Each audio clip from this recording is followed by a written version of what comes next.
C'est une scène que Saïd et ses voisins préfèrent regarder de loin, depuis les hauteurs de Toul-Karem et de son camp de réfugiés, devenu depuis des décennies un quartier à part entière de cette ville du nord de la Cisjordanie occupée. Comme à d'autres habitants, les militaires ne lui ont laissé que quelques heures pour sauver ce qu'ils pouvaient de cette opération intensive contre des centres du terrorisme. C'est ainsi que l'armée israélienne appelle cette entreprise de démolition. Quel problème de sécurité ma maison pose-t-elle? Il n'y a jamais eu de fusillade, d'attentat à la bombe ou quoi que ce soit d'autre ici. C'est de l'arrogance. Ils veulent nous déplacer et nous expulser du camp. Ils veulent nous déporter.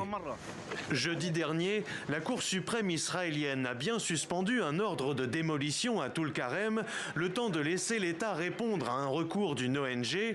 Mais l'opération lancée il y a plus de 6 mois désormais a déjà profondément modifié le paysage urbain du camp et sa population. L'ONU estime que les bulldozers israéliens à l'œuvre en Cisjordanie ont provoqué le déplacement d'au moins 40 000 personnes. L'armée israélienne est en train de réorganiser l'ingénierie, la géographie et la démographie du camp, de restaurer le contrôle militaire et sécuritaire, de réduire la densité de population. En fait, Israël veut évacuer les habitants du camp. Le processus de déplacement et d'exode continue.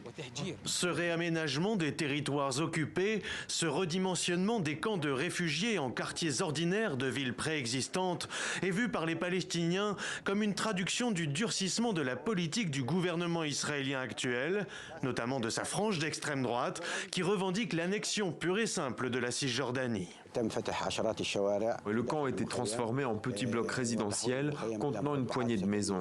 Le but, bien sûr, est de changer ou d'effacer la dimension nationale du camp et finalement d'effacer la question des réfugiés et du droit au retour.